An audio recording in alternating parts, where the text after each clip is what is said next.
اعوذ باللہ من الشیطان الرجیم بسم اللہ الرحمن الرحیم حامیم عین سین قاف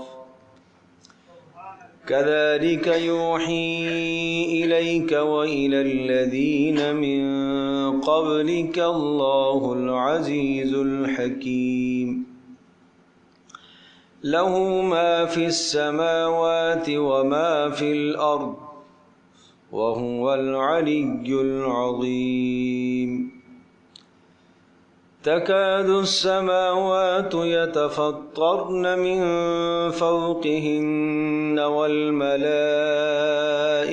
يسبحون بحمد ربهم ويستغفرون لمن في الأرض ألا إن الله هو الغفور الرحيم والذين اتخذوا من دونه أولياء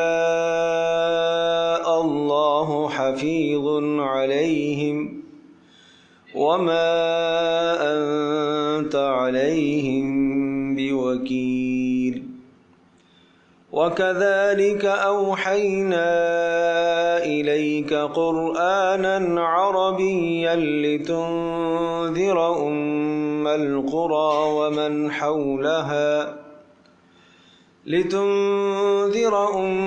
القرى ومن حولها وتنذر يوم الجمع لا ريب فيه فريق في الجنة وفريق في السعير ولو شاء الله لجعلهم أمة واحدة ولكن يدخل من يشاء في رحمته والظالمون ما لهم من ولي ولا نصير أم اتخذوا من دونه أولياء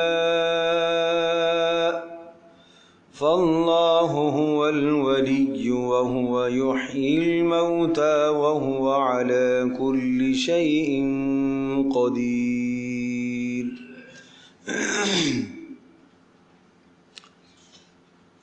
سورہ شورا ہے. شورا کہتے ہیں باہم مشورہ کرنا، اور اس سورہ مبارکہ میں صحابہ کرام رضی اللہ عنہم اجمعین کا ایک خاص وصف ذکر کیا گیا ہے، وَأَمْرُهُمْ شُورَىٰ بَيْنَهُمْ، کہ صحابہ کرام رضی اللہ عنہم اجمعین کے معاملات باہمی مشورے سے طے ہوتے ہیں. اور یہ اس امت کی بہت بڑی خصوصیت ہے کہ مشاورت کا امر اس امت میں برقرار رکھا گیا، چونکہ وحی کا سلسلہ اب منقطع ہے اور اب وحی کا تسلسل نہیں ہے. رسول اللہ صلی اللہ تعالیٰ علیہ وسلم آخری نبی اور رسول ہیں، آپ کے بعد کسی نبی اور رسول نے نہیں آنا، تو لہٰذا وہ معاملات کہ جو تمہارے سامنے پیچیدہ ہوں قرآن و سنت سے، جن کی صاف رہنمائی تمہیں نہ نظر آتی ہو، تو ان معاملات کو باہمی مشاورت سے علماء، حکام اور اسی طرح سے ارباب اقتدار مشاورت سے ان معاملات کو طے کریں. گھر کے اندر، گھر کی زندگی میں بھی، چھوٹے چھوٹے معاملات میں بھی، بڑے معاملات میں بھی مشاورت کی عادت ڈالنی چاہیے. مشورہ کرنے سے صلاحیتوں میں نکھار پیدا ہوتا ہے، ہر ایک کی صلاحیت سامنے آتی ہے. اور مشورہ شورا، لفظ شورا ہے. شورا کہتے ہیں شہد کو چھتے سے نکال کے اسے صاف کرنا. تو مشورے کا مطلب کیا ہوتا ہے؟ جس طرح سے شہد کو آپ صاف کرتے ہیں اور بالکل صاف شفاف ہو جاتا ہے اور وہ قابل انتفاع پھر قابل استعمال ہوتا ہے، اس میں سے باقی ذرات کو ہٹا دیا جاتا ہے. بالکل اسی طرح سے مشورہ بھی اسی چیز کا نام ہے کہ 10 آرا آپ کے سامنے آئی ہے، 10 سوچیں ہیں، یہ بھی ہو سکتا ہے، یہ بھی ہو سکتا ہے، یہ بھی ہو سکتا ہے، یہ بھی ہو سکتا ہے، ان 10 میں سے کسی ایک سوچ کو متعین کر کے اس پر فیصلہ کر لینا، گویا کہ آپ نے ان 10 آراء میں سے ایک رائے کو منتخب کر کے صاف کر کے اسے پیش کر دیا، تو اس کو کہتے ہیں مشورہ۔ بہرحال اس کے اپنے اصول ہیں، ضابطے ہیں۔ المستشار مؤتمن، مشورہ امانت سمجھ کے دیا جاتا ہے۔ آپ سے کوئی آدمی مشورہ طلب کرتا ہے تو آپ امانت دار ہیں، آپ اسے وہ مشورہ دیں جو اس کے حق میں بہتر ہو، آپ اسے وہ بات کہیں جو اس کے لیے بھلی ہو، جس میں اس کے لیے بھلائی ہو، وہ بات کا آپ اسے مشورہ دیں۔ آپ اس موقع پر اگر خیانت کریں گے، بات دوسری اس کے لیے مفید تھی، آپ نے اس بات کو چھپا کر اپنے لیے رکھا، تو ایسا کرنا جائز نہیں۔ تو میں عرض کر رہا ہوں کہ گھر کے اندر بھی اس کا ماحول بنانا چاہیے، بچوں کو بھی مشورے کا عادی بنایا جائے کہ وہ چھوٹے معاملات میں، بڑے معاملات میں اپنے والدین سے مشورہ کریں، والدین ان کے سامنے اپنی ان باتوں کا کہ جو بچوں سے ڈسکس کی جا سکتی ہے وہ باتیں ان کے سامنے ذکر کریں، تاکہ بچے رائے دیں، مشورہ دیں۔ اس مشورے سے ان کی آراء کے اندر نکھار پیدا ہوگا، صلاحیتوں میں اضافہ ہوگا، سوچوں میں اضافہ ہوگا۔ تو یہ سورہ مبارکہ سورہ شورا کہلاتی ہے۔ اس سورہ مبارکہ کے اندر کل 53 آیات ہیں، گویا کہ بہت طویل صورت نہیں ہے، 53 آیات پر مشتمل اور 5 رکوعوں پر مشتمل یہ سورہ مبارکہ ہے، اور یہ مکی سورہ مبارکہ ہے، اور یہ بھی لفظ حامیم سے شروع ہونے والی صورت ہے۔ آپ پیچھے پڑھ چکے ہیں کہ لفظ حامیم سے پہلی صورت حامیم السجدہ تھی، اور دوسری لفظ حامیم سے شروع ہونے والی صورت سورہ زمر تھی، اور اس کے بعد دوسری سورہ حامیم سے شروع ہونے والی سورۃ المؤمن تھی، اور تیسری اس کے بعد لفظ حامیم سے شروع ہونے والی صورت حامیم عین سین قاف سورہ شورا ہے۔ تو یہ حوامیم السبعہ، 7 حوامیم سے شروع ہونے والی، حامیم سے شروع ہونے والی صورتوں کا بیان چل رہا تھا، جس کے متعلق حضرت عبداللہ ابن مسعود رضی اللہ تعالی عنہ کا قول ذکر کیا تھا۔ وہ فرمایا کرتے تھے کہ یہ 7 صورتیں گویا کہ ایک باغیچہ ہے، اور اس باغیچے میں آدمی سیر کے لیے جب داخل ہوتا ہے، اندر جاتے جاتے جاتے ایک جگہ بہت زیادہ ہری بھری اور بہت زیادہ خوبصورت اور بہت عمدہ جگہ آتی ہے، اور وہ پہلے باغ سے بھی زیادہ خوبصورت ہے، زیادہ ہری بھری ہے۔ تو سمجھ لو کہ یہ پورا قرآن ایک باغیچہ ہے، اور 7 صورتیں جو حامیم سے شروع ہونے والی ہیں، یہ وہ جگہ ہے کہ جہاں آدمی کو بیٹھنے کو جی چاہتا ہے۔ اور فرمایا کہ جب میں ان صورتوں کو پڑھتا ہوں تو میں یہ محسوس کرتا ہوں کہ میں باغیچے میں سیر کر رہا ہوں، ان صورتوں کی میں سیر کرتا ہوں، روح کو فرحت ملتی ہے۔ یقیناً جس کو قرآن سمجھ میں آئے گا وہ اس کے باغیچے میں سیر کرے گا، اور سمجھ میں نہیں آئے گا تو اسے کیا معلوم کہ یہ کون سا درخت ہے، یہ کیا ہے، اس کے ساتھ کیا پھل لگتا ہے، اس کے کیا فوائد ہیں، اس کے کیا نقصانات ہیں، وہ نہیں جانتا۔ تو میرے عزیز دوستوں اور بزرگوں، اس طرح سے قرآن مقدس کو سمجھنے کی ضرورت ہے۔ پھر اس سورہ مبارکہ کے اندر بہت باریک باریک شرک کا رد کیا گیا ہے، جو عام طور پر زندگی کے اندر شرک پائے جاتے ہیں، ان باریک شرک کا رد اس سورہ مبارکہ میں، اور اللہ تبارک و تعالیٰ کی توحید پر بڑے مضبوط اور مستحکم اور وزنی اور ٹھوس دلائل دیے گئے ہیں۔ آپ ملاحظہ فرمائیے، حامیم عین سین قاف، اللہ اعلم بمرادہ بذالک، اس کا صحیح معنی اور مفہوم تو اللہ ہی جانتا ہے۔ حامیم عین سین قاف، کذالک یوحی الیک، جس طرح سے ہم نے پہلے نبیوں کی طرف وحی کی ہے۔ کیا کہہ رہا ہوں؟ جس طرح سے ہم نے پہلے نبیوں کی طرف وحی کی ہے اور ان کی طرف کتابیں اتاری ہیں، مضامین بھیجے ہیں، اسی طرح سے کذالک کا معنی کیا ہے؟ اسی طرح سے یوحی الیک، آپ کی طرف وحی کی جا رہی ہے، وَإِلَى الَّذِينَ مِن قَبْلِكَ، اور ان کی طرف بھی وحی کی گئی ہے، اور جو آپ سے پہلے ہیں ان کی طرف بھی وحی کی جا چکی ہے۔ اور یہ وحی کس نے کی ہے؟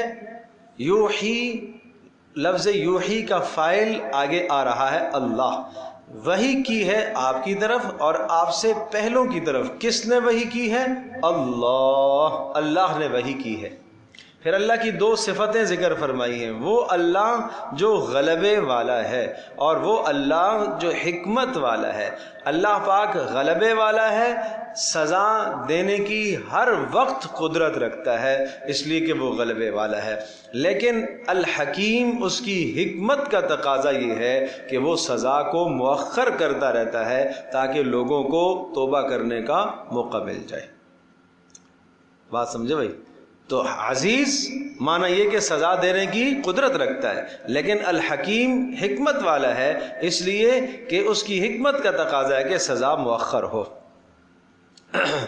اب بات آئی وحی کا خلاصہ کہ آپ کی طرف جو وحی کی ہم نے اور آپ سے پہلوں کی طرف وحی. وہ کیا وحی ہے؟ وہ یہ ہے لہو ما فی السماوات و ما فی الارض. ارے بھائی سمجھ لو توحید کی بنیاد شرک کا رد ہے. لہو ما فی السماوات، آسمانوں میں جو کچھ ہے اور جو کچھ زمینوں میں ہے سارا کا سارا اسی کا ہے. اس کا ترجمہ میں پہلے بھی بتا چکا ہوں. جو آسمانوں میں ہے، جو زمینوں میں ہے، ان سب چیزوں کا خالق بھی اللہ ہے، ان سب چیزوں کا مالک بھی اللہ ہے، ان سب چیزوں کا متصرف بھی اللہ ہی ہے. بات سمجھ میں آ گئی؟ تو یہ تین باتیں یہاں پر آپ ذہن نشین کریں گے، خالق، مالک، متصرف. تو جو کچھ آسمان میں ہے ان سب کا خالق اللہ ہے، لہٰذا کوئی اور خالق نہیں ہے. جو کچھ زمین میں ہے ان سب کا خالق اللہ ہے. یہ تو تقریباً سبھی مانتے تھے کہ خالق تو اللہ ہے، لیکن جو ہے خالق ہونے کے ساتھ ساتھ لوگ یہ کہتے تھے کہ اللہ نے فلاں کو مالک بنا دیا، فلاں کو مالک بنا دیا، فلاں کو بیٹے دینے کا مالک، فلاں کو بیٹیاں دینے کا مالک بنا دیا. تو کہا کہ نہیں، لہو ما فی السماوات و ما فی الارض، آسمان اور زمین میں جو کچھ ہے اس کا مالک بھی اللہ ہی ہے. جو ہو چکا اس کا مالک اللہ، جو ہونے والا اس کا مالک اللہ ہے. اور اسی طرح سے متصرف، آسمان میں جو کچھ تصرفات ہو رہے ہیں ان تمام تصرفات کا مالک کون ہے؟ آگے آئے گا. بیٹیاں وہی دیتا ہے، بیٹے بھی وہی دیتا ہے، اور جسے چاہے کچھ نہ دے. او یزوجہم ذکرانا و اناسا ویجعل من یشاء عقیما، جسے چاہے بانجھ کر دے. یہ اختیار اسی کے پاس ہے، کسی اور کے پاس نہیں ہے. تو اس طرح سے توحید کا اثبات اور شرک کا رد ہو گیا.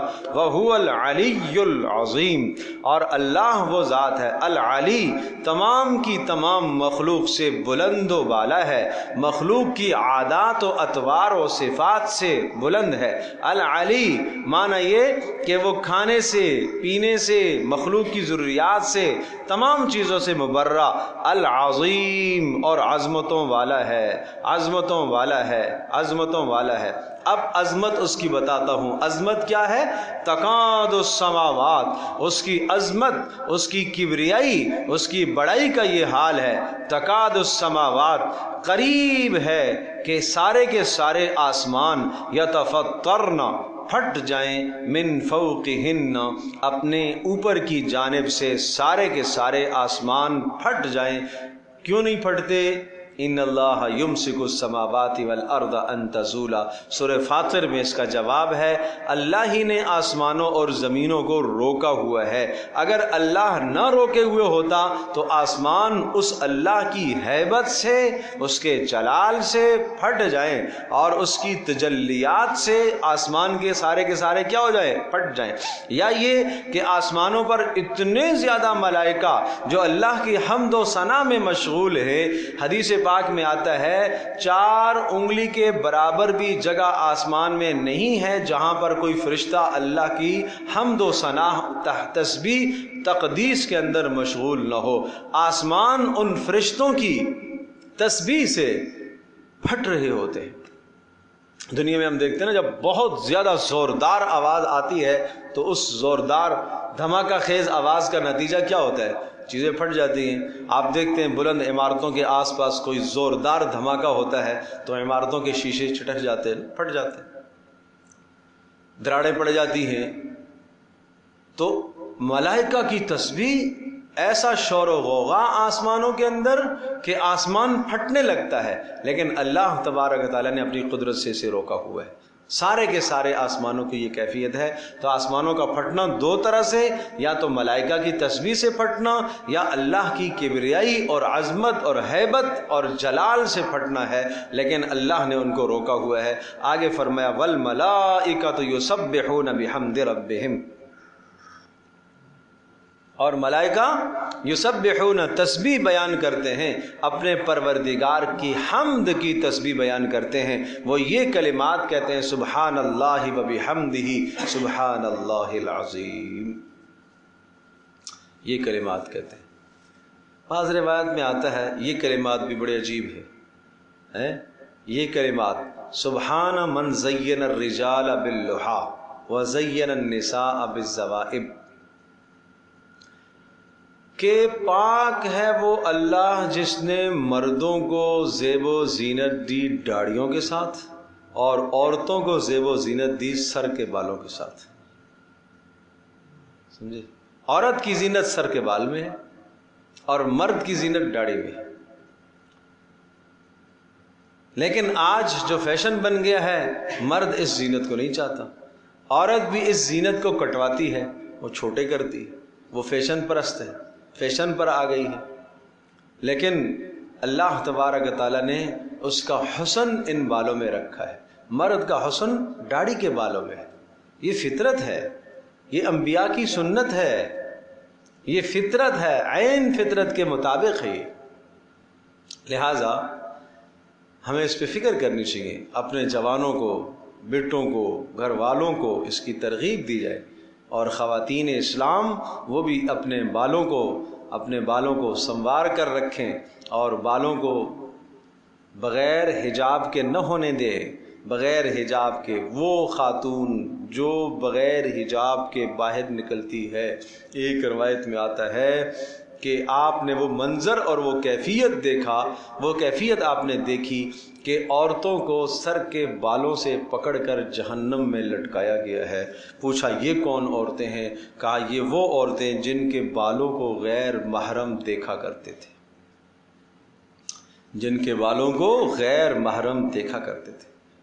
کیوں دوپٹہ اتار کر، کیوں نقاب اور برقع اتار کر وہ باہر نکلے؟ کیوں اس کے بال غیر محرم کیوں دیکھے؟ اللہ نے اسے عزت دی ہے، اس کو اتنا قیمتی بنایا ہے، قابل احترام بنایا ہے کہ اس کے چہرے کو صرف چند افراد ہی دیکھ سکتے ہیں، سارے اس کو نہیں دیکھ سکتے۔ سمجھے بھائی؟ اس کا چہرہ مقدس ہے، اس کو چند افراد ہی دیکھ سکتے ہیں، سارے اسے نہیں دیکھ سکتے۔ وہ بات یہ ہے کہ ایک شخص نے، ایک غیر مسلم عورت نے ایک شخص سے پوچھا، ایک عالم سے پوچھا کہ یہ کیا بات ہوئی ہے کہ جناب تمہارے اسلام میں اتنی تنگ نظری ہے کہ تم کہتے ہو پردہ کرو، پردہ کرو، پردہ کرو۔ تو اس نے اور جناب اختلاط نہ کرو، عورت کسی سے ملے نہ، عورت کسی کے سامنے نہ جائے۔ تو اس نے بڑے پیارے انداز سے سمجھایا، تم مجھے یہ بتاؤ کہ اگر تمہاری ملکہ ہو اور کوئی حکمران عورت ہو تو کیا ہر آدمی اس کے پاس جا سکتا ہے؟ ہر آدمی اسے مل سکتا ہے؟ کہا نہیں، ہر آدمی تو اسے نہیں مل سکتا، اسے تو مخصوص لوگ ہی ملیں گے، اسے مخصوص افراد ہی اس کے پاس جا سکیں گے۔ تو فرمایا اسلام میں ہر عورت ملکہ ہے، ہر عورت یہ گھر کی کیا ہے؟ ملکہ ہے۔ یہ اپنے شوہر کی زینت ہے، یہ باپ کی زینت ہے، یہ بیٹے کی زینت ہے، یہ بھائی کی زینت ہے۔ اس کے آس پاس بھی چند افراد ہیں، وہی افراد اس کو دیکھ سکتے ہیں، اسے ہر فرد نہیں دیکھ سکتا۔ یہ اس گھر کی ملکہ ہے، یہ اس کی عزت ہے۔ اللہ اکبر۔ تو فرمایا یسبحون بحمد ربہم، ملائکہ اللہ کی تسبیح بیان کرتے ہیں۔ وَيَسْتَغْفِرُونَ لِمَنْ فِي الْأَرْضِ، اور زمین والوں کے لیے ملائکہ استغفار کرتے ہیں۔ اور یاد ہوگا پچھلی صورت میں ہم نے بتایا تھا، زمین والوں کے لیے استغفار کرتے ہیں۔ سورۃ المومن کے شروع میں یہ مضمون آیا، کس کے لیے استغفار کرتے ہیں؟ وَيَسْتَغْفِرُونَ لِلَّذِينَ آمَنُوا، ایمان والوں کے لیے استغفار کرتے ہیں۔ اور کس کے لیے استغفار کرتے ہیں؟ جو دین کی اتباع کرتے ہیں ان کے لیے استغفار کرتے ہیں۔ تو اگر ملائکہ کی دعائیں لینا چاہتے ہو تو پھر ایمان پر ثابت قدم رہو اور رسول پاک صلی اللہ علیہ وسلم کی اتباع کرو۔ الا ان اللہ هو الغفور الرحیم، خوب سمجھ لو اللہ وہ ذات ہے الغفور جو بخشنے والا ہے، اور الرحیم اور جو بڑا مہربان ہے، الغفور اور الرحیم۔ جب یہ بتایا کہ اللہ تبارک تعالیٰ، پیچھے یہ مضمون آ گیا کہ سخت غلبے والا ہے، سزا دینے کی بھی طاقت رکھتا ہے، اس کی حکمت کا بھی تقاضا ہے، اور اس کی ہیبت اور جلال سے آسمان بھی پھٹنا چاہتے ہیں، اتنی اس کی ہیبت اور جلال ہے، تو پھر تو وہ سخت سزا دے گا۔ کہا نہیں، الغفور الرحیم، اس کی صفت غفور بھی ہے، اس کی صفت الرحیم بھی ہے۔ البتہ والذین اتخذوا من دونہ اولیاء، وہ لوگ جو اللہ کے سوا اوروں کو معبود بنائے ہیں۔ اب یہاں پر جب بھی بات معبود کی آتی ہے تو میرے عزیز دوستو، ہم سمجھتے ہیں کہ ہم نے تو اللہ کے سوا کسی اور کو معبود نہیں بنایا ہوا، ہم سمجھتے ہیں کہ شاید اس سے مراد یہ ہے کہ کوئی آدمی دو خدا مان لے، کوئی آدمی بت کو سجدہ کرے، کوئی آدمی درخت اور پتھر اور مورتی کو سجدہ کرے۔ نہیں نہیں میرے عزیز، اللہ کے سوا دوسروں کو معبود سمجھنے کا مطلب یہ ہے اللہ کے سوا دوسروں کو معبود بنانا، کسی کو حاجت روا سمجھنا، کسی کو مشکل کشا سمجھنا، کسی کو بیٹے دینے کا اختیار دینا، کسی کو بیٹیاں دینے کا اختیار دینا، کسی کو نفع کا مالک سمجھنا، کسی کو نقصان کا مالک سمجھنا، یہ کیا ہے؟ یہ سب اللہ کے سوا اوروں کو معبود بنانا، اور یہ شرک ہے۔ جو عظمت اللہ کو دی جاتی ہے وہ عظمت کسی کو دینا یہ کیا ہے؟ شرک ہے۔ جو عظمت اور احترام اللہ کا ہے وہ کسی اور کو دینا یہ کیا ہے؟ شرک ہے، سراسر شرک۔ لہذا اقتدار کے پیچھے اپنا سب کچھ لگا دے، گھر بار مال اولاد ماں باپ سب کچھ قربان کر دے، یہ جذبہ کس کے لیے ہونا چاہیے؟ صرف اللہ کے لیے۔ یہ جذبہ اگر کسی اور کے لیے رکھے گا تو اسی کو اس نے کیا بنایا ہے؟ معبود بنایا ہے۔ اگر یہ جذبہ اپنی خواہشات کے لیے ہے، ہر اندر سے اٹھنے والی چاہت کو پورا کرے، چاہے جائز ہے ناجائز ہے، اس میں ماں آڑے آئے تو ماں کو بھی الگ کر دے، خیر بات کہہ دے، باپ آڑے آ جائے باپ کو بھی پیچھے کر دے، اولادوں کو بھی پیچھے کر دے، صرف اور صرف جو دماغ میں بھوت سوار ہے اسی کو پورا کرنا ہے، تو اس نے اپنی خواہش کو معبود بنا لیا۔ یہ سب شرک ہے۔ یہ تو کہاں اللہ حفیظ علیہم، جو اللہ کے سوا اوروں کو معبود مانتے ہیں تو اللہ تبارک تعالیٰ کیا ہے؟ ان پر حفیظ ہے، اللہ ان پر نگہبان ہے، اللہ پاک جانتا ہے۔ اے نبی وما انت علیہم بوکیل، آپ ان پر دروغہ نہیں ہے، بس آپ کا کام کیا ہے؟ سمجھا دینا، بس آپ پریشان نہ ہو۔ وَكَذَلِكَ أَوْحَيْنَا إِلَيْكَ قُرْآنًا عَرَبِيًّا لِتُنذِرَ، سبحان اللہ، کیا خوب کلام ہے۔ فرمایا تھا کہ وہ اللہ جو غلبے والا ہے اور حکمت والا ہے وہ آپ کی طرف وحی کرتا ہے۔ پہلی آیت میں فرمایا وَكَذَلِكَ أَوْحَيْنَا إِلَيْكَ قُرْآنًا، جس طرح سے اور نبیوں کی طرف وحی کی ہے ہم نے اسی طرح سے آپ کی طرف قرآن مجید کو وحی کیا ہے، عربیًا، اور یہ عربی زبان میں ہے۔ اور اس کا مقصد وحی کا کیا ہے؟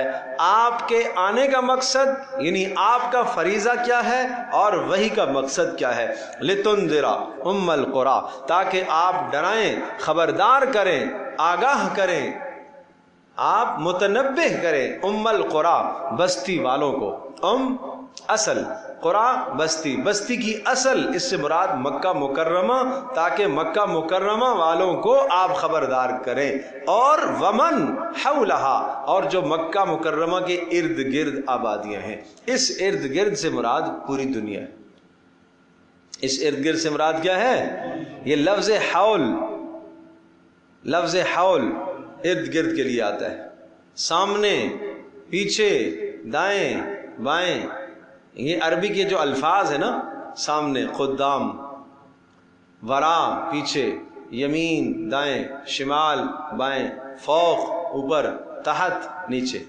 فوق یہ چھت ہے تو یہ بھی فوق ہے، آسمان ہے تو یہ بھی فوق ہے، عرش ہے وہ بھی فوق ہے، تحت آپ کے نیچے، آپ کے پیروں کے نیچے جو زمین ہے جس پر آپ نے پاؤں رکھے ہوئے یہ بھی تحت ہے، آپ کا جوتا بھی تحت ہے، اور زمینوں کی تہ میں جائیں تو وہ بھی کیا ہے؟ تحت ہے۔ اس حصے کی، اس لفظ کی کوئی انتہا نہیں ہے، اسی طرح سے لفظ حول کی کوئی انتہا نہیں ہے، تاکہ آپ مکہ والوں کو اور مکہ کے ارد گرد جو پوری دنیا ہے اس کو ڈرائیں، چونکہ مکہ دنیا کے وسط میں ہے جغرافیائی اعتبار سے، اور اس کے ارد گرد جتنی بھی آبادیاں قیامت تک آنے والی ہیں آپ سب کے لیے رسول بنا کر بھیجے گئے ہیں۔ لہذا رسول اللہ صلی اللہ علیہ وسلم کے خاتم النبیین ہونے پر، آخری رسول ہونے پر یہ آیت دلالت کرتی ہے، تاکہ آپ ڈرائیں، خبردار کریں ام القریٰ، قریٰ کی اصل جو بستی مکہ اور ومن حولہا اور اس کے ارد گرد والوں کو،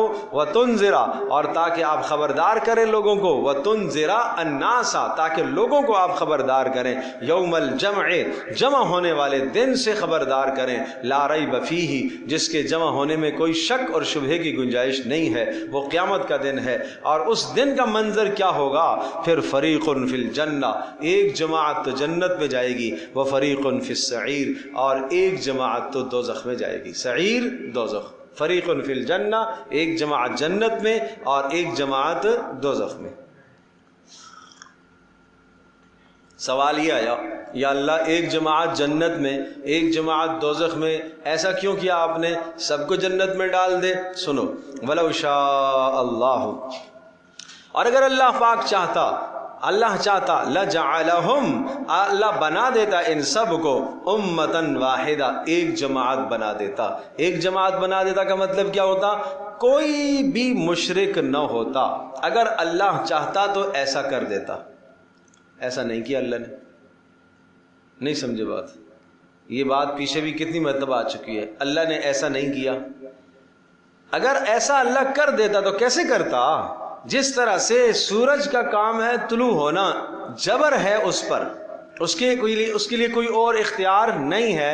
آج سورج کہے کہ میں آج نہیں جا سکتا، آج طلوع نہیں ہو سکتا، چاند کہے کہ نہیں آج میں طلوع نہیں ہو سکتا۔ اسی طرح سے جناب یہ چیزیں اللہ تبارک تعالیٰ کے قبضہ قدرت میں جھکڑی ہوئی ہیں، ایک لمحہ آگے پیچھے نہیں ہو سکتی۔ ملائکہ اگر چاہیں جو تسبیح میں ہیں کہ ہم آج تسبیح نہیں کریں گے، وہ نہیں کر سکتے۔ جو سجدے میں ہے وہ سجدے میں، جو رکوع میں ہے وہ رکوع میں، جو قیام میں ہے وہ قیام میں۔ ان کے اندر نافرمانی کا جذبہ ہے ہی نہیں ہے۔ انسان اور جن وہ مکلف مخلوق ہے جس کے سامنے دونوں راستے اللہ نے کھول دیے، حق کا راستہ بھی باطل کا راستہ بھی، یعنی سچ بھی جھوٹ بھی، دین بھی بے دینی بھی، ہدایت بھی گمراہی بھی اس کے سامنے واضح ہیں۔ اپنی مرضی سے یہ جس پر قدم رکھے گا، جس کشتی پر قدم رکھے گا، نیکی والی پر تو جنت میں جائے گا، جہنم والی پر رکھے گا، دوسری پر بدی اور گناہ والی پر رکھے گا تو جہنم میں جائے گا۔ یہ ہے اختیار۔ تو اللہ پاک نے اگر اللہ چاہتا تو سب کو ایک دین پر کر دیتا جبرن، لیکن پھر امتحان نہ ہوتا نا، انسان کا تو امتحان ہے۔ تو اس لیے آپ اس لفظ کو سمجھو، وَلَوْ شَاءَ اللَّهُ اگر اللہ چاہتا، لَجَعَلَهُمْ أُمَّةً وَاحِدَةً اللہ پاک ان سب کو ایک امت بنا دیتا۔ آپ یہاں ایک جملہ تصور کر لیں، ولیکن لیبلوکم لیکن اللہ پاک امتحان لینا چاہتا ہے، اس لیے اس نے دونوں راستے متعین کیے۔ ولیکن یدخل من یشاء فی رحمتہ اور جس کو چاہتا ہے وہ اپنی رحمت میں داخل کرتا ہے۔ والظالمون اور وہ لوگ جو ظلم کرنے والے ہیں، یہاں ظلم سے مراد کون بتائے گا؟ شرک ہے۔ ظلم سے مراد کیا ہے؟ شرک اور کفر ہے۔ والظالمون ما لهم من ولی ولا نصیر اور فرمایا ان ظالموں کے لیے کوئی ولی نہیں ہے جو ان سے عذاب کو دور کرے، اور کوئی نصیر اور مددگار نہیں ہے جو انہیں اس عذاب سے روک سکے۔ ام اتخذوا من دونہ اولیاء کیا انہوں نے اللہ کے سوا اوروں کو معبود بنا رکھا ہے؟ فاللہ هو الولی حالانکہ اللہ ہی ہے کام بنانے والا۔ کام بنانے والا کون ہے؟ سارے کام بنانے والا اللہ ہی ہے، کسی اور کی ضرورت کیا ہے، ہم کیوں مانیں؟ اچھا، وَهُوَ يُحْيِي الْمَوْتَى اور وہ اللہ ہی تو ہے جو مردوں میں جان ڈالتا ہے، جب مردوں میں وہ جان ڈالتا ہے، بے جان کو جاندار کرتا ہے، تو لہٰذا دنیا میں ہر نفع اور نقصان کا مالک وہ ہے۔ اور صرف یہیں تک بات نہیں ہے، وَهُوَ عَلَى كُلِّ شَيْءٍ قدیر، ہر شے پر قدرت بھی وہ رکھتا ہے، لہذا بیٹے دینے کی قدرت بھی رکھتا ہے، بیٹیاں دینے کی قدرت بھی وہ رکھتا ہے، اور نفع کا مالک بھی وہ ہے، نقصان کا مالک بھی وہ ہے، تمہارے کاروبار کو آگے لے جانے والا بھی وہی ہے، تمہاری ہر مشکل کو حل کرنے والا بھی وہی ہے۔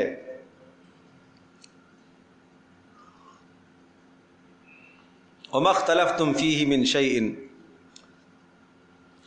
فرمایا وَمَا اخْتَلَفْتُمْ فِيهِ مِنْ شَيْءٍ، اور فرمایا کہ تم جو بھی، وما اور وہ چیز، اختلفتم فیہ جس میں تم نے اختلاف کیا، یعنی اس اللہ کی توحید میں جو تم نے اختلاف کیا، تو سن لو فحکمہ الی اللہ، اس کا معاملہ تو اللہ کے ہی سپرد ہے، اللہ پھر اس پر تمہیں عذاب دے گا۔ ذالکم اللہ ربی، یہ ہے میرا پروردگار، یہ ہے میرا پروردگار جو قانون سازی کرتا ہے، یہ ہے میرا پروردگار جو کچھ آسمانوں میں ہے اور جو کچھ زمینوں میں ہے، ان سب کا مالک بھی ہے، خالق بھی ہے، متصرف بھی وہی ہے۔ ربی، یہی ہے میرا رب، علیہ توکلت، کیا معنی؟ بولو بھائی، کیا؟ پھر ترجمہ کرو، علیہ توکلت۔ نہیں نہیں نہیں نہیں، بھروسہ کا معنی تو آپ ٹھیک کر رہے ہیں، لیکن میں جو آپ کو ایک نقطہ بتانا چاہ رہا ہوں وہ لفظ سنیے گا۔ ایک ہے اسی پر، ایک ہے اسی پر بھروسہ کرتا ہوں، اور ایک ہے اسی ہی پر بھروسہ کرتا ہوں، دونوں میں فرق ہے۔ اسی ہی پر، یہ سارا جھگڑا ہی اور بھی کا ہے نا۔ ایاک نعبد، ایاک نعبد، اے اللہ ہم تیری ہی عبادت کرتے، وَإِيَّاكَ نَسْتَعِينُ، تجھ ہی سے مدد مانگتے ہیں، یہ ہے فرق، سمجھو بھائی؟ ایک آدمی کہتا ہے یہ میرا بیٹا ہے، اور ایک آدمی کہتا ہے یہی ہے میرا بیٹا، میرا بیٹا یہی ہے، ایک ہی ہے، سمجھو بھائی؟ تو سمجھ میں آیا، یہ ہے توحید۔ اللہ آپ سے یہ مطالبہ کرنا چاہ رہا ہے کہ ایاک نعبد، ہم اسی ہی کی عبادت کرتے ہیں بس، وَإِيَّاكَ نَسْتَعِينُ، اور صرف اسی سے ہی مدد مانگتے ہیں، کسی اور سے نہیں۔ یہ ہے بات۔ علیہ توکل، تو یہ لفظ علیہ جو پہلے آ گیا نا، اگر یہ لفظ یوں ہو توکل تو علیہ، تو معنی ہے اس پر بھروسہ کرتا ہوں، میں اس پر بھروسہ کرتا ہوں۔ اگر یوں لفظ آ جائے توکل تو علیہ، تو معنی ہوگا میں اس پر بھروسہ کرتا ہوں، اور علیہ پہلے آ گیا تو معنی یہ ہوا اسی ہی پر بھروسہ کرتا ہوں، اس کے علاوہ کسی اور پر نہیں سمجھے؟ اسی طرح سے اگلا لفظ بھی یہی بتا رہا ہے، وَإِلَيْهِ أُنِيبُ، یہاں پر بھی دونوں احتمال ہو سکتے ہیں۔ اگر یوں ہو أُنِيبُ إِلَيْهِ، معنی ہوگا اس کی طرف رجوع کرتا ہوں، اور الیہ پہلے آ گیا تو اس کا مطلب ہے اسی ہی کی طرف رجوع کرتا ہوں، کسی اور کی طرف نہیں۔ یہ ہے توحید، اسی ہی کی طرف رجوع کرتا ہوں۔ بھائی نہیں سمجھے؟ بیماری آ گئی، مصیبت آ گئی، تکلیف آ گئی، میرے پیاروں، میرے عزیزوں، سبب ہے، سبب کو خدا نہ سمجھو۔ سبب کیا ہے؟ سبب ہے، سمجھے بھائی؟ یہ کام اس وقت جو ہے ایک آدمی دعا کر رہا ہے کہ ایک مشکل میں پھنس گئے ہے، یا اللہ میرا یہ کام کر دے، میرا کام کر دے، دل لگا ہوا ہے، دعا سے فارغ ہو گئے، وہ بھی کرے گا، اس کو بھی کہوں گا وہ بھی کام کر دے گا، وہ بھی کام کر دے گا، وہ بھی کام کر دے گا، دعا کے دوران ہی دل 10 جگہ پر لگا ہوا ہے، تو یہ الیہ انیب نہیں ہوا، صرف اسی ہی کی طرف رجوع نہیں ہوا، اس رجوع میں اور بھی ساتھ شریک ہے، اس رجوع میں اور بھی شریک ہے میرے عزیزوں، اس رجوع میں اور بھی شریک ہے۔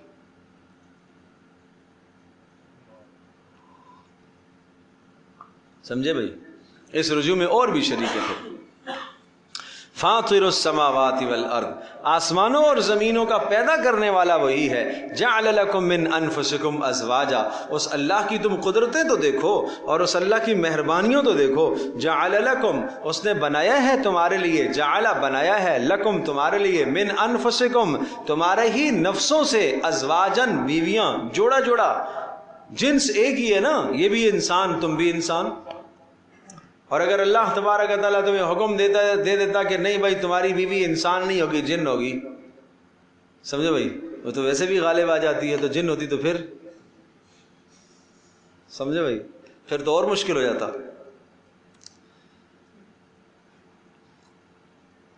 تو یہ افادہ اور استفادہ ایک دوسرے سے فائدہ حاصل کرنے کے لیے ایک ہی جنس ہے نا۔ اگر وہ ہوتی اس کی کھانا پینا الگ، اس کی خوراک الگ، اس کی شے الگ، اس کی ضروریات الگ، تمہاری ضروریات الگ، تو روزانہ جھگڑے ہو رہے ہوتے، سمجھے بھائی۔ یہ اس کی پٹائی کرتا، وہ بھاگ جاتی، نظر ہی نہ آتی، تو پھر اللہ اکبر۔ وَمِنَ الْأَنْعَامِ أَزْوَاجًا، اور اللہ پاک نے جانوروں کو بھی تو جوڑا جوڑا بنایا۔ یہ جانوروں کو جوڑا جوڑا بنایا، یہ تمہارے لیے کیا نعمت ہے؟ اس میں جوڑا جوڑا بنایا تو توالد اور تناسل کے سلسلے کو اللہ پاک نے جاری رکھا، جس سے یہ تمہارے کام آتے ہیں۔ تم ان کے گوشت استعمال کرتے ہو، ان کی کھالیں استعمال کرتے ہو، ان کی ہڈیوں سے فیض یاب ہوتے ہو۔ یَزْرَعُكُمْ فِيهِ، اور تم سب کو بکھیرتا ہے اپنی قدرت سے اس کائنات میں۔ اور لیس کمثلہ شیء، اس کی طرح کی کوئی شے نہیں ہے۔ یا اللہ کیسے سمجھیں؟ سبحان اللہ، سبحان اللہ۔ توحید کو سمجھو۔ بتا دیا اللہ آسمانوں و زمینوں کو پالنے والا ہے، بنانے والا ہے۔ بتا دیا اس نے تمہیں جوڑا جوڑا بنایا۔ بتا دیا اس نے تمہارے جانوروں کو بھی جوڑا جوڑا بنایا۔ بتا دیا آسمان کے فرشتے بھی اس کی تسبیح کرتے ہیں، اور اسی طرح سے آسمان میں جو کچھ ہے، زمین میں جو کچھ ہے، اس سب کا مالک بھی وہ ہے، خالق بھی وہ ہے، متصرف بھی ہے، اور علی بھی وہ ہے، عظیم بھی وہ ہے، غفور بھی وہ ہے، رحیم بھی وہ ہے، حفیظ بھی وہ ہے۔ یہ سب صفات پیچھے آ چکی ہیں۔ کیسے ہے؟ کیسے سمجھیں اس کو؟ کس کی طرح ہے؟ اس پر فرمایا لیس کمثلہ شیء، اس کی طرح کی کوئی شے نہیں۔ نہیں سمجھے؟ جب یہ تمہیں سمجھ میں نہ آئے کہ وہ کیسا ہے تو تم پڑھو قل هو اللہ احد اللہ الصمد لم یلد ولم یولد ولم یکن لہ کفوا احد۔ صاف صاف حدیث میں آیا شیطان آئے گا تمہارے پاس اور تمہیں وسوسہ ڈالے گا اور تمہیں کہے گا من خلق السماوات، آسمان کو کس نے بنایا؟ پھر خود جواب دے گا، تمہارے دل میں جواب ڈالے گا اللہ نے بنایا۔ پھر تمہیں سوال ڈالے گا من خلق الارض، کس نے زمینوں کو بنایا؟ پھر تمہارے دل میں جواب ڈالے گا کہ اللہ نے بنایا۔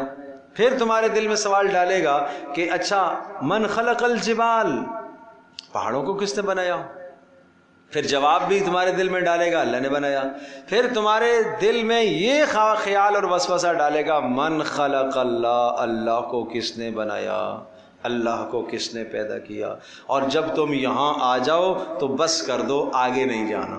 یہ حد ہے۔ یہ کیا ہے؟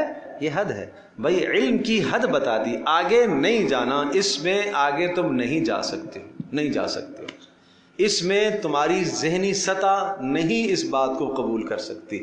لہذا جب تم یہاں پہنچو تو تم بس کر دینا اور تم یوں کہہ دینا قل هو اللہ احد اللہ الصمد لم یلد ولم یولد ولم یکن لہ کفوا احد۔ اللہ وہ صمد، بے نیاز ذات ہے، ٹھیک ہے، اس کو نہ کسی نے جنا نہ اس نے کسی کو جنا، یعنی وہ باپ اور اولاد سے کیا ہے؟ پاک ہے۔ یا اللہ کیسے سمجھیں اس کو؟ کس کی طرح ہے؟ فرمایا لم یکن لہ کفوا احد، اس کے ہم پلہ کوئی ہے ہی نہیں ہے کہ ہم تمہارے سامنے سیمپل اور نمونے کے طور پر پیش کریں جیسا یہ ہے نا ایسا اللہ ہے، نہیں، اس کی کوئی مثال ہے ہی نہیں ہے۔ نہیں سمجھے بات؟ اس کی کوئی مثال ہے ہی نہیں ہے۔ یہی اس کی پہچان ہے کہ اس کی کوئی مثال نہیں ہے، وہ وحید ہے، وہ بے مثال ہے، وہ بے مثیل ہے، اس کی مثل نہیں ہے، اس کی مثال نہیں ہے۔ چلو لیس کمثلہ شیء، اس کی طرح کی کوئی شے نہیں ہے۔ وہو السمیع البصیر، اچھا کچھ بھی نہیں ہے تو پھر ہمیں سمجھاؤ تو صحیح۔ تو وہ سب کچھ سنتا بھی ہے اور سب کچھ دیکھتا بھی ہے، سب کچھ سنتا بھی ہے، سب کچھ دیکھتا بھی ہے۔ اب دیکھو نا ایک ایک صفت توحید کس طرح سے۔ اچھا لہو مقالید السماوات والارض، یہ یہاں پر پھر وہی بات ہے، لہو کو پہلے لایا۔ مقالید چابیوں کو کہتے ہیں، چابی کو کہا جاتا ہے آسمانوں اور زمینوں کی چابیاں، بولو بولو، اسی ہی کے پاس ہیں. لہو پہلے آ گیا ہے, اسی ہی کے پاس ہیں بھائی, کسی اور کے پاس نہیں ہیں. آسمانوں اور زمینوں کی چابیاں اسی کے پاس ہیں. متصرف وہی ہے, کوئی اور نہیں ہے. نہ مستقلاً نہ اشتراکاً. اشتراکاً سمجھتے ہو نا, کہ اللہ پاک نے کسی اور کو مستقل طور پر آسمان کے فلاں خزانے کی چابی دے دی ہو, ایسا نہیں ہے. یا فلاں خزانے کے اندر اللہ نے فلاں کو شریک کر دیا ہو, نہیں, ایسا بھی نہیں ہے. اچھا, یبسط الرزق علی, اچھا روزی پھر کون دیتا ہے؟ ہاں وہی دیتا ہے. یبسط الرزق لمن یشاء, ہم آپ کو بتاتے ہیں اس کے تصرف کا ایک نمونہ. یبسط الرزق, وہ پھیلاتا ہے رزق کو, لمن یشاء, جس کے لیے چاہتا ہے, ویقدر, اور جس کے لیے چاہتا ہے تنگ کر دیتا ہے.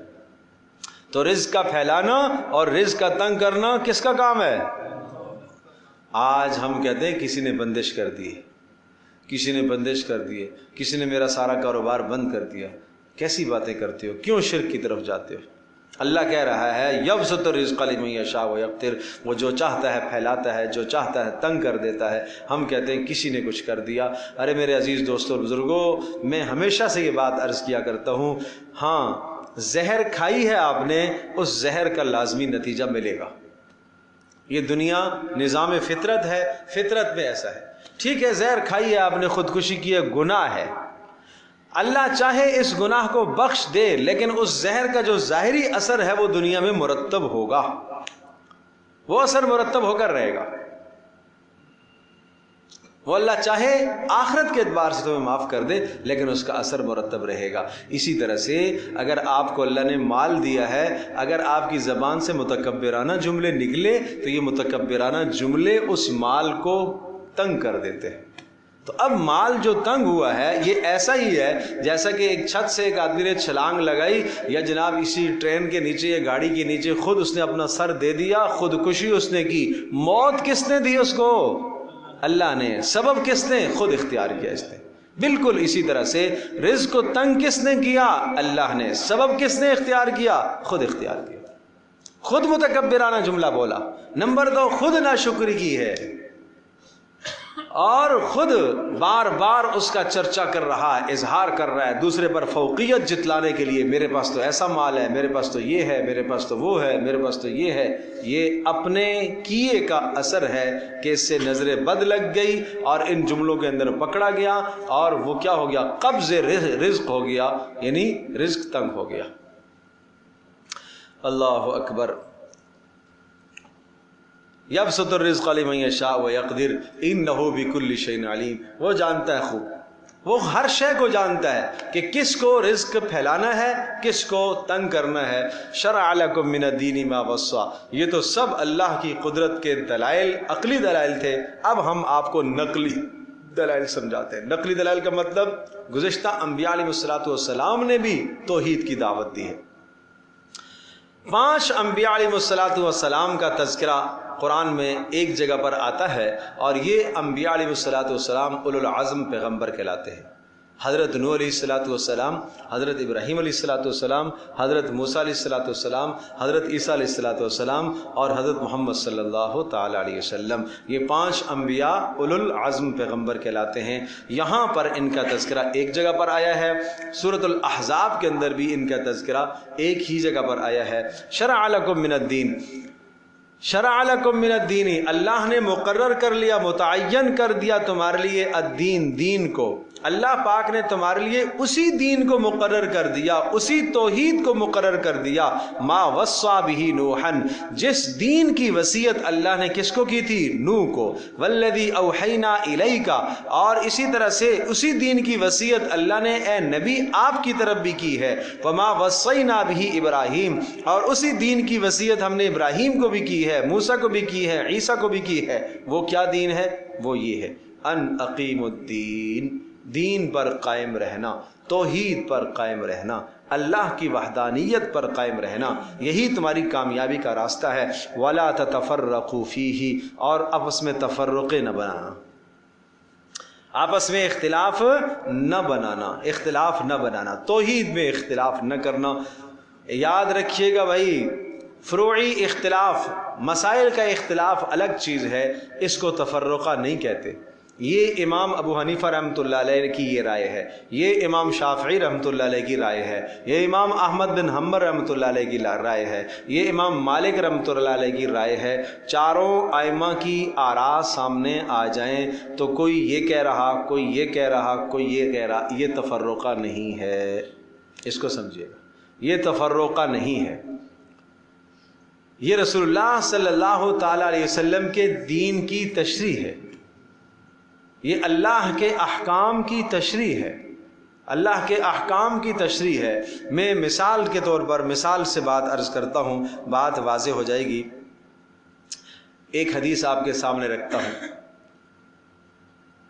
اس سے آپ اندازہ کریں اختلاف کی نوعیت کیسے آتی ہے، کس طرح سے مسائل میں اختلاف آتا ہے۔ جیسا کہ حدیث میں آتا ہے کہ دو آدمی آپس میں خرید فروخت کرنے والے با اختیار ہیں، ان کو اختیار رہے گا اس معاملے کو ختم اور فسخ کرنے کا، ما لم یتفرقا، جب تک دونوں آپس میں ایک دوسرے سے جدا نہ ہو۔ میں یہ چیز بیچ رہا ہوں اور یہ مجھ سے یہ چیز خریدے، اب مجھے اختیار ہے کہ میں اپنے بیچنے کو واپس لے لوں اور کہوں نہیں جی مجھے نہیں بیچنی، اور یہ ان کو بھی اختیار ہے کہ جناب یہ کہے جی مجھے نہیں خریدنا۔ کب تک اختیار رہے گا؟ ما لم یتفرقا، جب تک دونوں آپس میں الگ نہ ہو جائیں، جدا نہ ہو جائیں۔ اب یہاں پر جدائی دو طرح کی ہو سکتی ہے، ایک یہ ہے کہ میں اور یہ ہم سفر میں ہیں اور 2 مہینے کا سفر ہمارا ساتھ ہے، ہم جدا ہوئے نہیں ہوئے، کیا یہ 2 مہینے تک اختیار رہے گا؟ ٹھیک ہے۔ اور ایک یہ ہے جدا ہونا، یہ ہے کہ جناب بات ہمارا موضوع بدل جائے، کسی دوسرے موضوع میں شروع ہو جائے، کسی دوسرے موضوع میں شروع ہو جائے۔ تو اب یہاں پر امام حنیفہ رحمۃ اللہ علیہ فرما رہے ہیں کہ یہاں پر تفرق کہ جب تک الگ نہ ہو جائیں، اس سے مراد تفرق بالاقوال ہے، اگر موضوع بدل گیا اختیار ختم ہو گیا۔ ابھی ہم 1 گھنٹے کی نشست ہے نا، تو ہم آپ خرید فروخت کر رہے ہیں، موضوع بدل گیا، دوسری بات شروع ہو گئی، اختیار ختم۔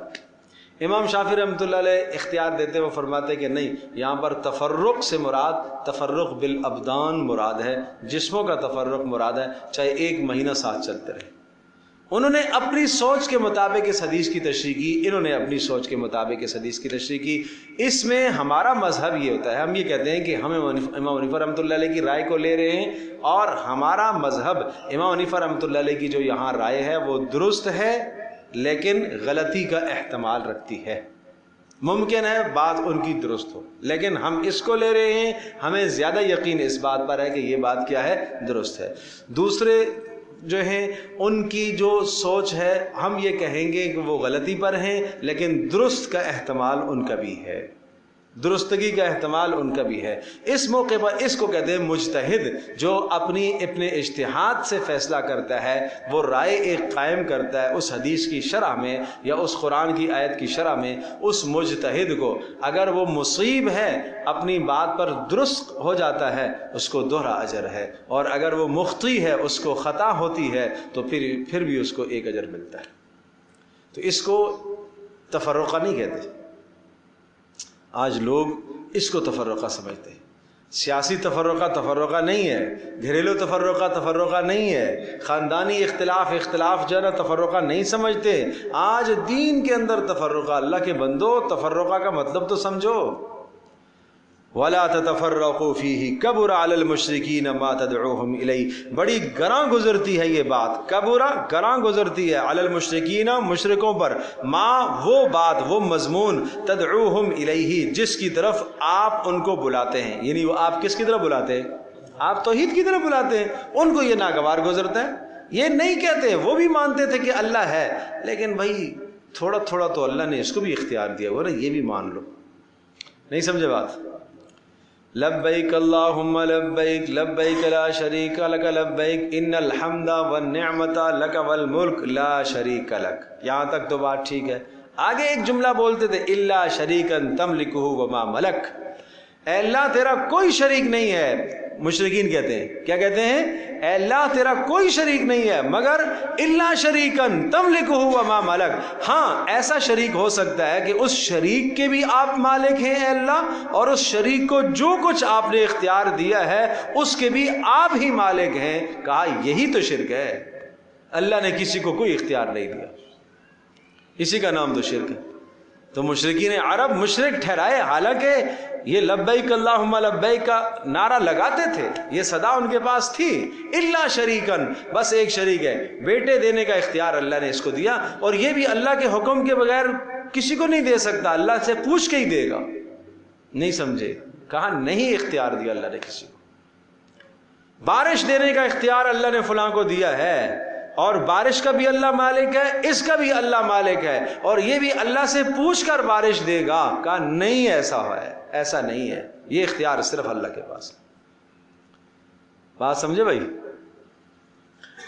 اللہ یجتبی الیہ من یشاء، اللہ تبارک تعالیٰ یجتبی منتخب کر لیتا ہے، الیہ اپنی طرف، من اس شخص کو، یشاء جس کو چاہتا ہے، ویہدی اور اللہ تبارک تعالیٰ رہنمائی دیتا ہے، اپنی طرف رہنمائی دیتا ہے، الیہ اپنی طرف، من اس شخص کو، ینیب جو اس کی طرف کیا کرتا ہے؟ رجوع کرتا ہے.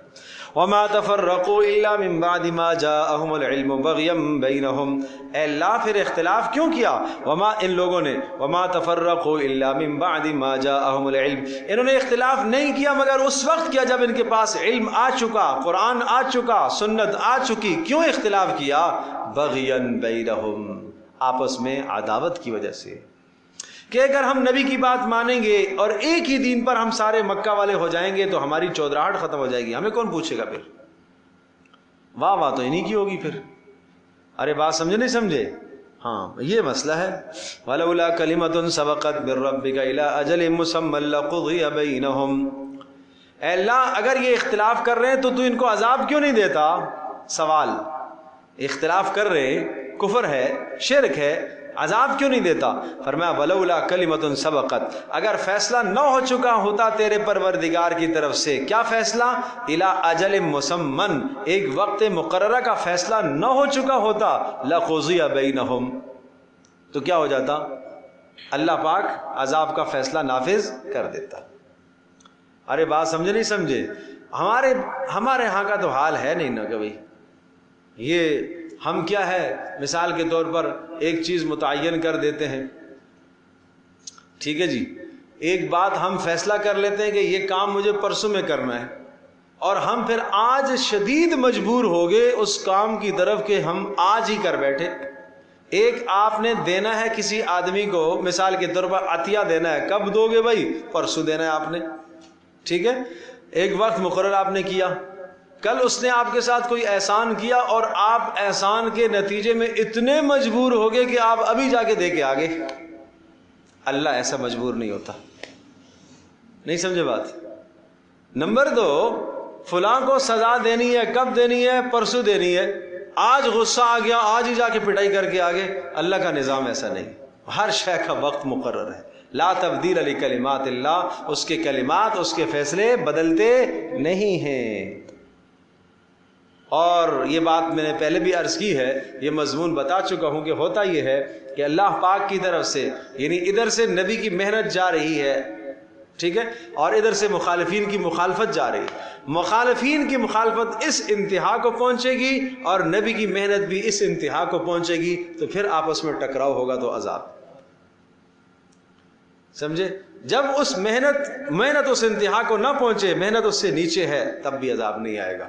جب مخالفت اس انتہا کو نہ پہنچے تب بھی عذاب نہیں آئے گا. ہر شے کا ایک وقت مقرر ہے. اللہ اکبر. وَإِنَّ الَّذِينَ أُورِثُوا الْكِتَابَ مِن بَعْدِهِمْ لَفِي شَكٍّ مِّنْهُ مُرِيبٍ. وَإِنَّ الَّذِينَ، اور بے شک وہ لوگ، الَّذِينَ أُورِثُوا الْكِتَابَ جن کو کتاب کا وارث بنایا گیا ہے، من بعدہم گزشتہ امتوں کے بعد، لفی شک منہ مریب وہ اس کتاب کے بارے میں، اس قرآن کے بارے میں شک میں مبتلا ہیں. فَلِذَلِكَ فَادْعُ. اب بڑی عجیب بات ہے، یہ اگلی آیت ایک ہی ہے لیکن اس ایک آیت میں 10 جملے ہیں. یہ آیت آیت الکرسی کی طرح ہے، وہاں پر بھی ایک ہی آیت تھی، اس میں 10 جملے. اور عجیب کہ ہر جملہ ایسا فصاحت اور بلاغت کا بھرا ہوا جملہ ہے، اور ما قبل سے ما بعد سے بالکل جدا ہے. ہر جملہ اپنے معنی میں مستقل ہے. دیکھیے گا، فَلِذَلِكَ، اسی لیے اس کا تعلق شرع سے آپ لگائیں کہ اللہ پاک نے یہ دین تمہارے لیے جیسا مشروع کیا ہے گزشتہ امتوں کو بھی اسی کا حکم دیا ہے، اور یہ اللہ نے حکم دیا کہ سیدھے ہو کے چلو، تفرقہ نہ کرو، اور یہ کہ اللہ تبارک تعالیٰ کے دین میں تفرقہ کب کیا؟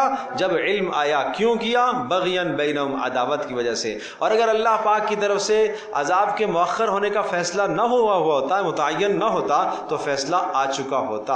اب فلذالک فدع، لہٰذا آپ فدعو، آپ بلاتے رہیں۔ آپ کیا کرتے رہیں؟ بلاتے رہیں لوگوں کو۔ فدعوا الناس الی التوحید، لوگوں کو توحید کی طرف بلاتے رہیے۔ نمبر 2، دوسری بات کیا ہے؟ واستقم کما امرت، آپ استقامت اختیار کیجئے جیسا کہ آپ کو حکم دیا گیا۔ واستقم کما امرت۔ نمبر 3، ولا تتبع اہواءہم، اور ان کی خواہشات کی پیروی آپ یہ نہ کیا کریں۔ یہ اگر میں یوں کروں گا تو لوگ یہ کہیں گے، یوں کروں گا تو لوگ یہ، اگر توحید کا پیغام سناؤں گا تو لوگ یہ کہیں گے۔ ارے بھائی، لوگوں کے پیچھے آپ نہ پڑے۔ ارے بات سمجھے نہیں سمجھے؟ آج کل بھی ہمارے لیے بھی یہی مسئلہ بنا ہوا ہوتا ہے، دین پر عمل کرنا چاہتے ہیں لیکن لوگ پھر کیا کہیں گے؟ جی ہمیں لوگوں کو بھی منہ دکھانا ہے نا، لوگوں کو بھی۔ تو قرآن کیا کہتا ہے؟ یہ جملہ نقش کر لو، وَلَا تَتَّبِعْ أَهْوَاءَهُمْ، کیا کرو؟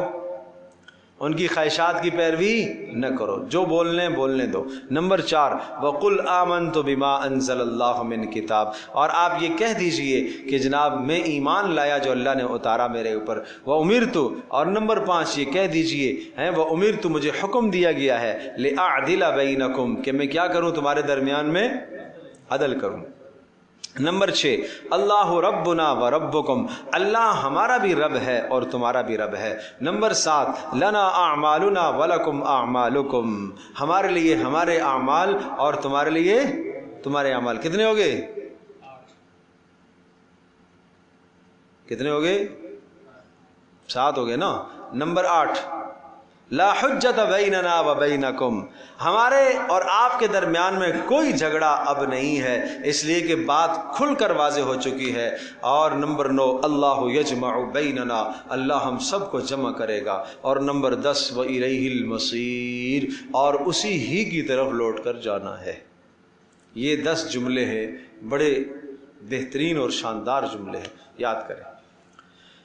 والذین یحاجون فی اللہ من بعد ما استجیب له حجتهم داحضۃ عند ربهم، والذین یحاجون، اور وہ لوگ جو یحاجون، جو محاجہ کرتے ہیں، جو لڑائی کرتے ہیں، جھگڑے کرتے ہیں، فی اللہ، اللہ کے بارے میں۔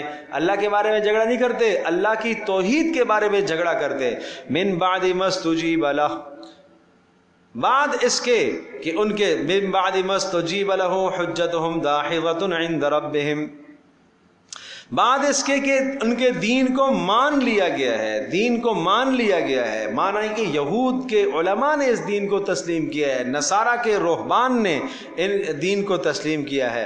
حجتہم داحضۃ عند ربہم، ان کی جو دلیل ہے وہ ان کے پروردگار کے پاس بالکل گری ہوئی دلیل ہے، کوئی دلیل نہیں ہے، شرک ہے، شرک کی دلیل ہے۔ وعلیہم غضب من ربہم، اور ان پر غضب ہے ان کے رب کی طرف سے۔ وعلیہم غضب ولہم عذاب شدید، اور ان کے لیے بڑا عذاب ہے۔ اللہ الذی انزل الکتاب بالحق والمیزان، اللہ ہی وہ ذات ہے جس نے کتاب کو اتارا ہے حق کو واضح کرنے کے لیے، والمیزان، اور اللہ پاک نے عدل و انصاف کی ترازو کو رکھا ہے۔ میزان سے مراد وہ کانٹا، ترازو کا خاص وہ ترازو کا کانٹا جس پر آپ ناپ تول کرتے ہیں، یہ مراد نہیں ہے، ہر شے کا اعتدال مراد ہے۔ اللہ نے دنیا میں اعتدال کا نظام رکھا ہے، لہذا جب اعتدال کا نظام رکھا ہے تو وہ سزا دے گا نافرمانوں کو، اور فرما برداروں کو اللہ پاک، اس کے اعتدال اور عدل کا تقاضا یہ ہے کہ فرما برداروں کو اللہ اجر دے۔ وما یدریک لعل الساعۃ قریب، اور آپ کو کیا خبر کہ شاید قیامت کا وقت قریب ہو۔ یستعجل بها الذین لا یؤمنون بها، یستعجل، جلدی طلب کرتے ہیں، بها، اس قیامت کو۔ کون لوگ طلب کرتے ہیں جلدی؟ الذین لا یؤمنون بها، جو اس قیامت پر ایمان نہیں رکھتے۔ والذین آمنوا، اور وہ لوگ جو ایمان رکھتے ہیں، مشفقون منہا، وہ کیا کرتے ہیں؟ وہ قیامت سے ڈرتے ہیں، خوف رکھتے ہیں، ویعلمون، اور جانتے ہیں، انہا الحق، کہ یہ قیامت برحق ہے، یہ فیصلہ قیامت کا برحق ہے۔ وَأَلَا إِنَّ الَّذِينَ يُمَارُونَ فِي السَّاعَةِ، اے خبردار وہ لوگ جو جھگڑا کرتے ہیں قیامت کے بارے میں کہ آئے گی یا نہیں آئے گی، شک میں مبتلا ہیں، لفی ضلال مبین، وہ کھلی گمراہی میں پڑے ہوئے ہیں۔ اللہ لطیف بعبادہ، اللہ وہ ذات ہے، اللہ لطیف بڑا مہربان، دو معنی لطیف کے، اللہ بڑا باریک بین ہے، اپنے بندوں کے حالات کو جانتا ہے، کس کی کیا ضرورت ہے۔ نمبر دو، لطیف لطف سے ہے، اللہ مہربان ہے اپنے بندوں پر، یرزق من یشاء، وہ رزق عطا کرتا ہے جسے چاہتا ہے، وہو القوی العزیز، اور وہ طاقت والا ہے، العزیز اور غلبے والا ہے۔ یہ آیت کریمہ یہ رزق کی اسباب میں ترقی کے لیے بڑا مجرب عمل ہے۔ حضرت مولانا مفتی شفیع صاحب نور اللہ مرقدہ نے اپنی تفسیر معارف القرآن میں بھی اس کو نقل فرمایا ہے کہ فجر کی نماز کے بعد 40 دن تک روزانہ 70 مرتبہ اس آیت کو پڑھا کریں حصول رزق کے لیے۔ جس کے پاس کوئی سبب نہ ہو، اللہ 40 دن کے اندر اندر اس کا مسئلہ انشاءاللہ حل کرے گا۔ اللہ لطیف بعبادہ یرزق من یشاء وہو القوی العزیز۔ سورہ شورى آیت نمبر 19 ہے، کوئی لمبی آیت نہیں ہے، مختصر سی آیت ہے۔ یہ دوستوں کو بتاؤ، اعمال کی طرف آؤ، اعمال پر لگو۔ اس کے بعد فرمایا من کان یرید حرث الآخرۃ، اب ترغیب اعمال صالحہ کی ترغیب دی ہے۔ من کان یرید حرث الآخرہ، وہ شخص جو آخرت کی زندگی چاہتا ہے، مانا اس دنیا کے اندر رہ کر بھی آخرت کمانا چاہتا ہے، سمجھے گا، کمائی کے لیے نکلا ہے، کیوں؟ تاکہ میں کمائی کر کے اپنے بچوں کو، بیوی کو لوگوں کے سامنے ہاتھ پھیلانے سے مستغنی کر دوں۔ کیوں میں کمائی کر رہا ہوں؟ اس لیے کہ اللہ نے حکم دیا ہے۔ فرمایا جو ایسا کرتا ہے نزد لہ فی حرث، ہم اس کی کھیتی میں اضافہ کریں گے۔ ومن کان یرید حرث الدنیا، اور جو دنیا ہی کی کھیتی ہم سے چاہے گا، نؤتیہ منہا، ہم اس کو دنیا میں دے ہی دیں گے۔ تو اس لیے اللہ پاک سے صرف دنیا ہی نہ مانگا کرو۔ وما لہ فی الآخرۃ من نصیب، اور اس کے لیے آخرت میں کوئی حصہ نہیں۔ ام لہم شرکاء شرعوا لہم من الدین ما لم یأذن بہ اللہ، کیا ان کے پاس کوئی ایسے شرکاء ہیں شرعوا لہم من الدین، انہوں نے جو دین مقرر کیا ہو؟ اللہ نے تمہیں کتنا خوبصورت دین دیا ہے، کیا ایسے کوئی شرکاء ہیں جنہوں نے کوئی دین مقرر کیا ہے ما لم یأذن بہ اللہ، جو اللہ نے اجازت نہیں دی؟ ولولا کلمۃ الفصل، بات وہی ہے، اگر فیصلے کا دن قیامت کا نہ ہوتا لقضی بینہم، ان کے درمیان میں فیصلہ ہو چکا ہوتا۔ وَإِنَّ الظَّالِمِينَ لَهُمْ عَذَابٌ عَلِيمٌ، اور بے شک ظالموں کے لیے دردناک عذاب ہے۔ تَرَى الظَّالِمِينَ مُشْفِقِينَ مِمَّا كَسَبُوا، آپ دیکھ رہے ہوں گے ظالموں کو، ڈر رہے ہوں گے، مما کسبوا، من وبال ما کسبوا، جو کچھ انہوں نے کیا ہے اس کے عذاب سے وہ ڈر رہے ہوں گے۔ وَهُوَ وَاقِعٌ بِهِمْ، لیکن وہ عذاب ان پر لازمی آئے گا۔ وَالَّذِينَ آمَنُوا وَعَمِلُوا الصَّالِحَاتِ، اور وہ لوگ جنہوں نے ایمان لائے اور اچھے اعمال کیے، فی روضات الجنات، وہ ہمیشہ ہمیشہ والے باغات میں ہوں گے۔ لَهُم مَّا يَشَاءُونَ عِندَ رَبِّهِمْ، ان کو وہ ملے گا ان کے پروردگار کے پاس جو وہ چاہیں گے۔ ذَلِكَ هُوَ الْفَضْلُ الْكَبِيرُ، یہ ہے بڑا انعام۔ ذَلِكَ الَّذِي يُبَشِّرُ اللَّهُ، یہی تو وہ انعام ہے کہ اللہ خوشخبری دیتا ہے عبادہ، اپنے بندوں کو۔ کون سے بندوں کو؟ الذین آمنوا وعملوا الصالحات، جنہوں نے ایمان لایا اور اچھے اعمال کیے۔ قل، اے نبی آپ فرما دیجئے، لا اسألکم علیہ، میں اس دعوت پر، اس تبلیغ پر، اس توحید کا پیغام سنانے پر، لا اسألکم، میں آپ سے کوئی سوال نہیں کرتا، اجرن، کسی اجر کا میں مطالبہ نہیں کرتا، الا المودۃ فی القربى، مگر ایک اجر کا سوال کرتا ہوں۔ نہیں سمجھے بات؟ مگر جو قرابت داری کی محبت ہے اس کا تو خیال رکھو، اس کا تو لاج رکھو۔ نہیں سمجھے؟ معنی یہ ہوا کہ اے مکہ والو، اے قریش، تم میری قوم کے لوگ ہو اور تمہارا مزاج ہے کہ تم اپنی قوم اور برادری کی وجہ سے ناحق پر بھی مدد کرتے ہو نا۔ جب قوم اور برادری پر بات آتی ہے اور قوم اور برادری کا فیصلہ ناحق ہے، لیکن کسی کے خلاف جب بات آ جائے تو تم دوسرے کے ساتھ بھڑ جاتے ہو، لڑ جاتے ہو، اپنی قوم کا خیال رکھتے ہوئے۔ میں تو تمہیں حق کا پیغام سناتا ہوں، تو کیا اتنا بھی میرا حق نہیں ہے کہ تم میرے پیغام کو سن لو؟ میں بھی تو تمہارے خاندان کا ہوں، نہیں سمجھے؟ اگر تم نے میرے دین کو قبول نہیں کرنا تو نہ کرو، تم نے میری بات کو قبول نہیں کرنا تو نہ کرو، تمہاری مرضی، لیکن کم از کم مجھے اذیت تو نہ دو۔ میں ایک پیغام اللہ کو سناتا ہوں، اللہ کی توحید کی بات کرتا ہوں، سچ بات سناتا ہوں، تم غلط باتوں پر مدد کرتے ہو تو میں کیا کر رہا ہوں؟ سچ بات کہہ رہا ہوں، اس پر تم سے مدد چاہتا ہوں۔ ارب مدد نہیں کرنی تو نہ کرو، لیکن کم از کم میری مخالفت تو نہ کرو، اذیت تو نہ دو مجھے۔ یہ ہے، میں تم سے کسی اجر کا مطالبہ نہیں کرتا، الا المودۃ فی القربى، مگر وہ محبت جو ہماری قرابت داری کی ہے اس کی تو لاج رکھو بھائی، برادری کا تو لاج رکھو، اتنا بھی آج لاج نہیں رکھتے ہو تم۔ وَمَن يَقْتَرِفْ حَسَنَةً نَزِدْ لَهُ فِيهَا حُسْنًا، اور جو آدمی کمائے گا نیکی کو ہم اس کی نیکی میں دگنا کر دیں گے۔ ان اللہ غفور شکور، اللہ بخشنے والا اور قدردان ہے۔ ام یقولون افترا، ام یقولون، یہ کہتے ہیں افترا علی اللہ کذبا، نبی نے اب اللہ پر گھڑ لیا ہے۔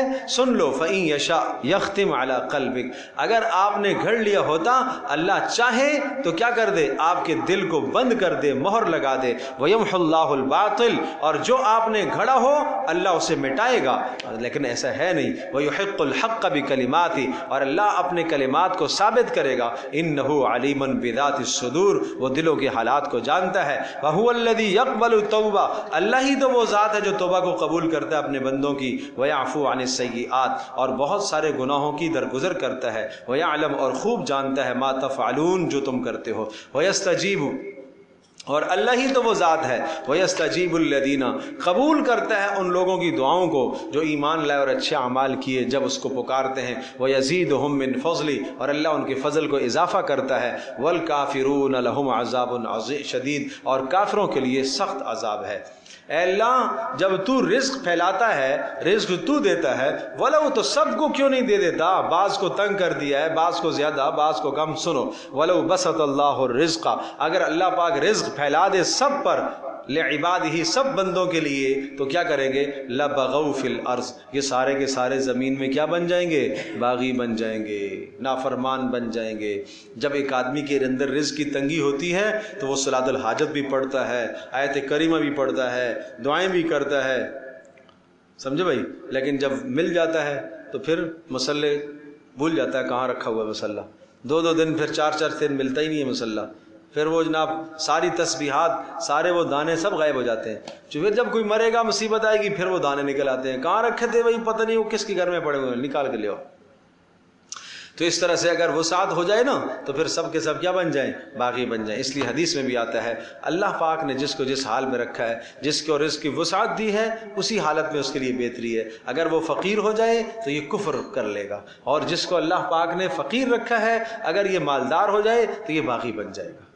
ہر انسان کو اللہ نے جو دیا ہے وہ اسی کے لیے بہتر ہے۔ وَلَٰكِن يُنَزِّلُ بِقَدْرٍ مَا يَشَاءُ، لیکن اللہ پاک چاہتا ہے جس طرح سے چاہتا ہے وہ اتارتا ہے۔ إِنَّهُ بِعِبَادِهِ، اللہ ہی وہ ذات ہے اپنے بندوں پر خبیر اور بصیر ہے۔ وَهُوَ الَّذِي يُنَزِّلُ الْغَيْثَ، دیکھو نا رزق کس طرح سے دیتا ہے، وہی تو ہے بارشوں کو برساتا ہے۔ مِن بَعْدِ مَا قَنَطُوا، بعد اس کے کہ تم مایوس ہو جاتے ہو۔ وَيَنشُرُ رَحْمَتَهُ، اور اپنی رحمت کو پھیلاتا ہے۔ وَهُوَ الْوَلِيُّ الْحَمِيدُ، اور کام بنانے والا اور تعریفوں والا ہے۔ ومن آیاتہ، اور اس کی قدرت کے دلائل اور توحید کے دلائل میں سے، من آیاتہ، اسی ہی کی نشانیوں میں سے تو یہ بھی ہے، خلق السماوات والارض، آسمانوں اور زمینوں کا پیدا کرنا، وما بث فیہما من دابہ، اور آسمانوں اور زمینوں کے درمیان میں جو چوپائے اس نے پھیلائے ہیں، یہ اسی کی قدرت کی نشانیاں ہیں۔ جو پروردگار ان کے پھیلانے پر قدرت رکھتا ہے، وہو علی جمعہم، اور وہ قدرت رکھتا ہے ان کو جمع کرنے پر، اذا یشاء، جب چاہے گا، قدیر، وہ قدیر ہے ان کے جمع کرنے کی قدرت بھی رکھتا ہے، قیامت میں ان سب کو جمع کرے گا۔ الحمدللہ رب العالمین، عدد خلقہ ورضا نفسہ وزنة عرشہ ومداد کلماتہ، اللہم احسن عاقبتنا فی الامور کلہا واجرنا من خزی الدنیا وعذاب الآخرہ، اللہم استر عوراتنا وآمن روعاتنا، اللہم حبب لنا الایمان وزینہ فی قلوبنا، اللہم کرہ لنا الکفر والفسوق والعصیان، اللہم اجعلنا من الراشدین واہدنا یا رب العالمین۔ یا اللہ ہماری اس مجلس کو قبول فرما، اے اللہ مائیں بہنیں بزرگ حضرات دوست و احباب جتنے بھی آئے سب کا آنا قبول فرما، اے اللہ سب کی اس مجلس کو قبول فرما، اس گھر میں جو انتظام و اہتمام کیا گیا اپنی بارگاہ میں قبول فرما، اے اللہ جو بچوں کے لیے ہم نے کورس مقرر کیا ہے اے اللہ اس میں آسانیاں پیدا فرما، زیادہ سے زیادہ بچوں کو شرکت کی توفیق عطا فرما، ہمیں اپنے بچوں کی نئی نسلوں کی فکر کی توفیق عطا فرما، اے اللہ اے اللہ اے اللہ اے اللہ مفتی منیب صاحب اے اللہ ان کے تمام گھرانے والد صاحب سب کو جزائے خیر عطا فرما، اے اللہ آج ان کے نکاح کی تقریب ہے اے اللہ اپنی بارگاہ میں قبول فرما، اے اللہ آسان فرما، اے اللہ مبارک فرما، ہر شر سے ہر فتنے سے نظر بد سے آسیب سے جنات سے شرور سے فتنوں سے تمام فتنوں سے اے اللہ پورے اہل خانہ کی تو حفاظت فرما، اے اللہ سب گھر والوں کی مستورات کی بچوں کی بڑوں کی سب کی تو حفاظت فرما، اے اللہ ہماری دعاؤں کو قبول فرما، وصلی اللہ تعالی علی خیر خلق۔